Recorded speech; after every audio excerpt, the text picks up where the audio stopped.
Cuando la amante de mi exesposo se sentó a la mesa, sentí que algo invisible se rompía en el aire, como un hilo demasiado tenso que finalmente cede.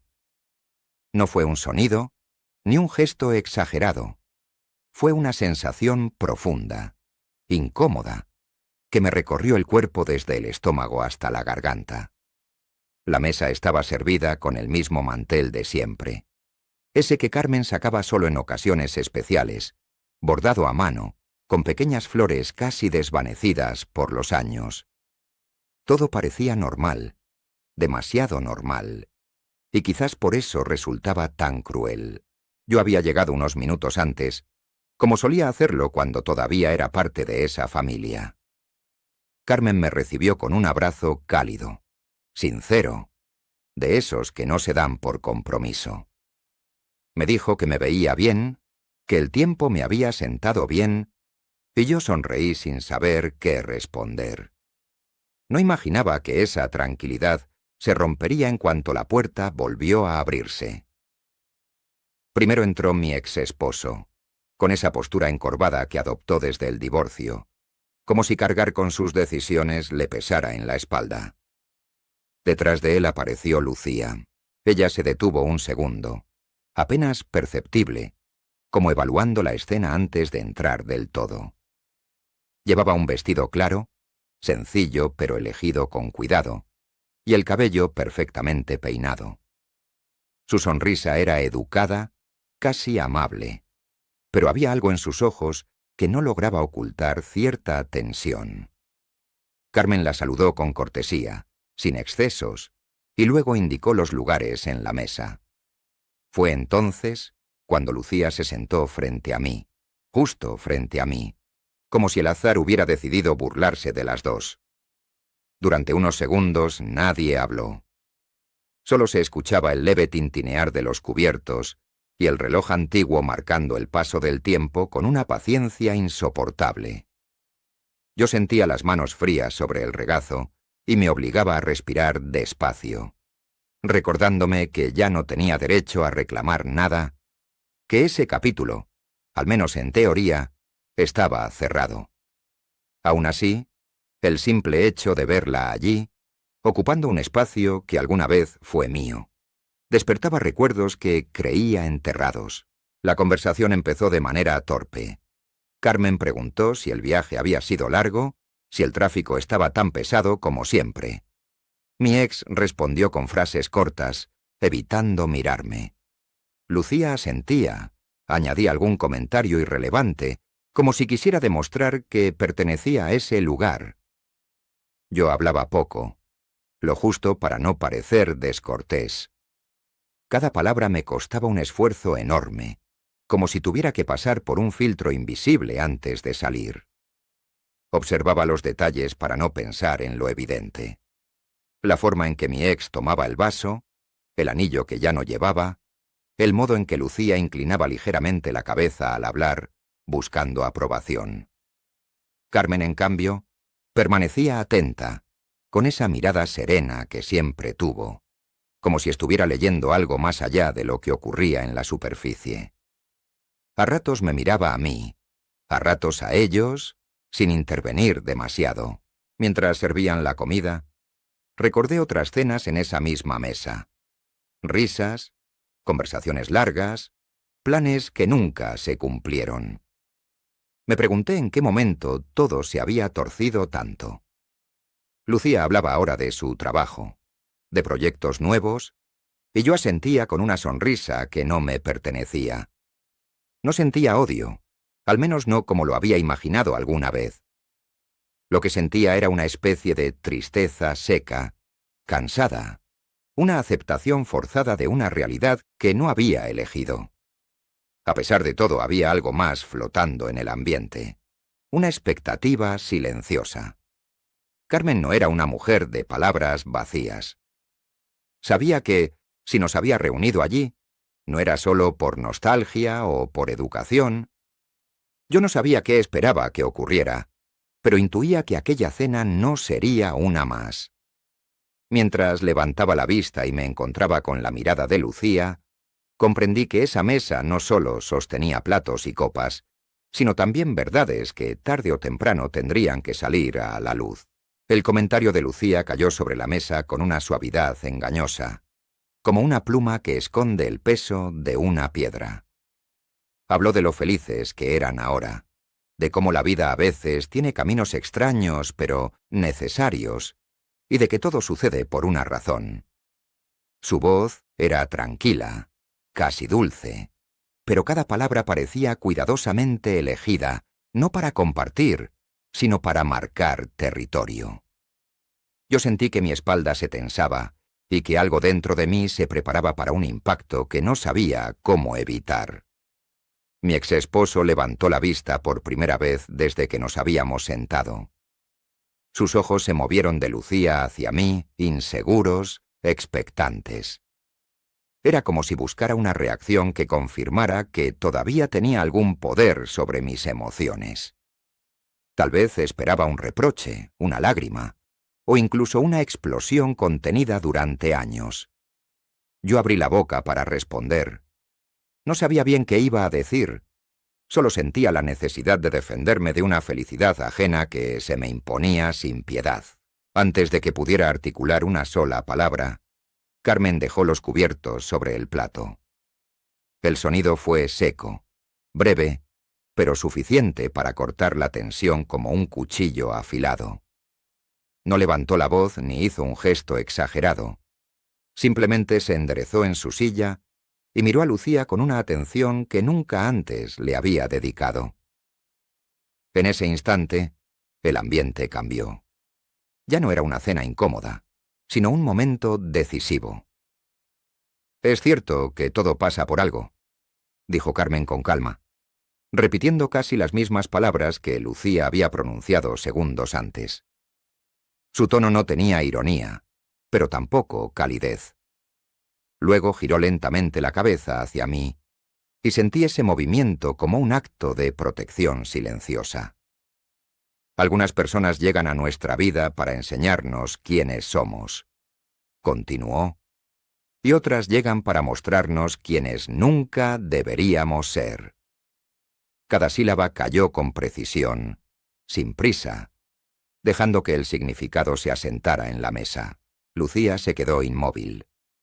La sonrisa que llevaba ensayada se desdibujó poco a poco, como un maquillaje que empieza a correrse. Intentó decir algo, pero se detuvo, quizá dándose cuenta de que cualquier palabra empeoraría la situación. Mi exesposo se removió en su silla, incómodo, con la mirada fija en el mantel, como un niño que sabe que ha sido descubierto. Yo, en cambio, sentí una oleada de sorpresa que me dejó sin aliento. No esperaba eso. Nunca lo había esperado. Carmen no terminó ahí. Se tomó un segundo más, observando a ambos, y luego habló de la familia, del respeto y de las decisiones que definen a una persona mucho más que sus palabras. Dijo que el amor no se construye sobre el dolor ajeno, y que la felicidad que nace de una traición siempre arrastra una sombra. No hubo gritos ni reproches directos, solo verdades dichas con una serenidad que resultaba imposible de refutar. Yo la miraba sin saber qué hacer con todo lo que estaba sintiendo. Durante mucho tiempo me había preparado para enfrentar a Lucía, para decirle todo lo que me había quitado, pero en ese momento entendí que ya no era necesario. Las palabras de Carmen hacían ese trabajo por mí, no desde el rencor, sino desde una autoridad moral que nadie en la mesa podía cuestionar. Sentí como algo dentro de mí se acomodaba, como si una herida antigua empezara, por fin, a cerrarse. Lucía bajó la mirada. Sus manos buscaron el vaso de agua, pero temblaban levemente. Ya no parecía segura ni triunfante, sino pequeña, expuesta. Mi exesposo intentó intervenir. Murmuró algo sobre malentendidos y errores del pasado, pero su voz se apagó rápidamente. Carmen lo miró entonces, y ese silencio fue aún más contundente que cualquier sermón. En ese instante comprendí que la cena había dejado de ser un campo de batalla para convertirse en una especie de juicio silencioso. No había ganadores ni aplausos, solo una verdad colocada en el centro de la mesa, imposible de ignorar. Yo respiré hondo, y por primera vez en mucho tiempo, no sentí ganas de huir ni de atacar. Sentí simplemente que estaba exactamente donde debía estar, observando cómo las máscaras caían sin que yo tuviera que mover un solo dedo. Carmen se levantó despacio, sin prisas, como si cada movimiento estuviera cuidadosamente pensado.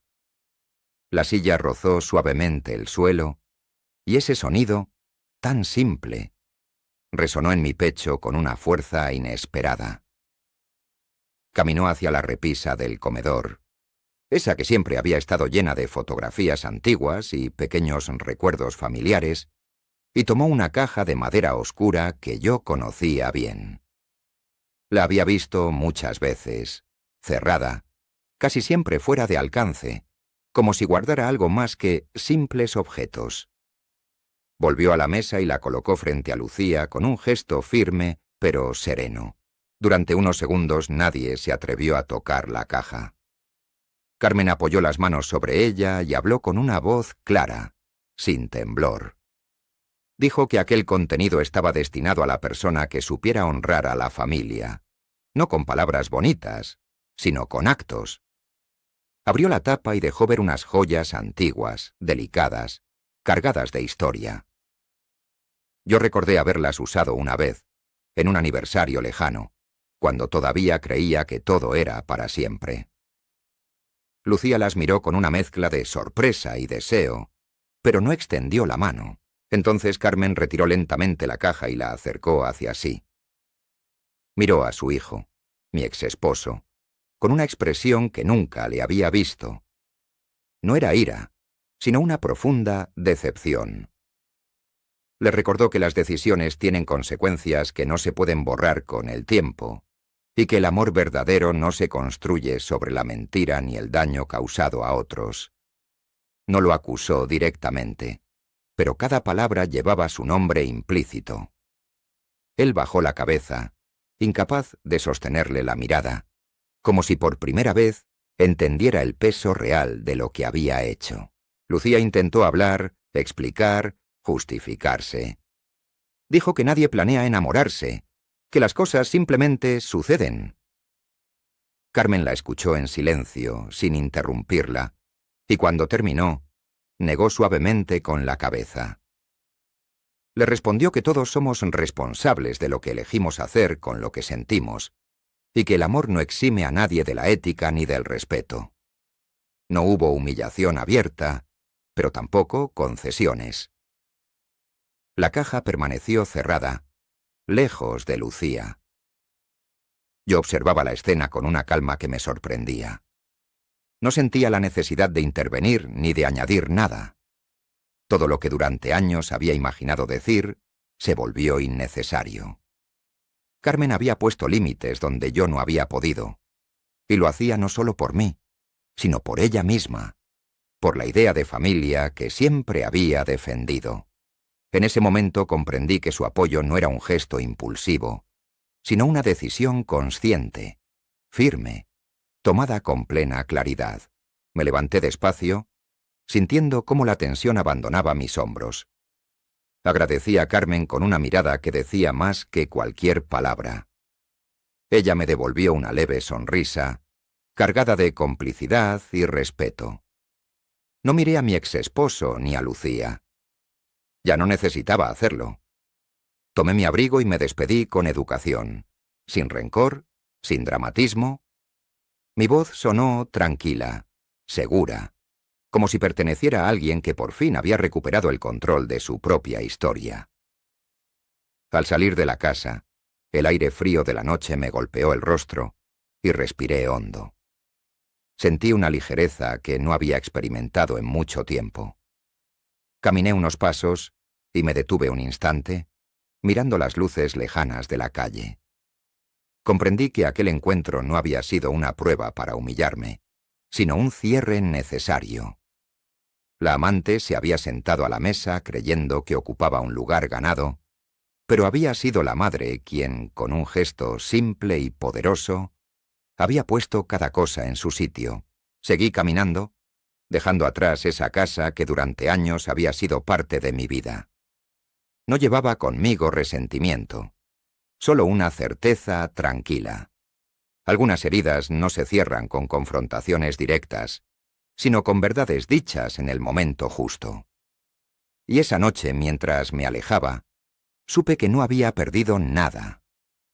Al contrario, había recuperado algo mucho más valioso: mi dignidad y la paz de saber que ya no necesitaba sentarme en ninguna mesa para demostrar quién era.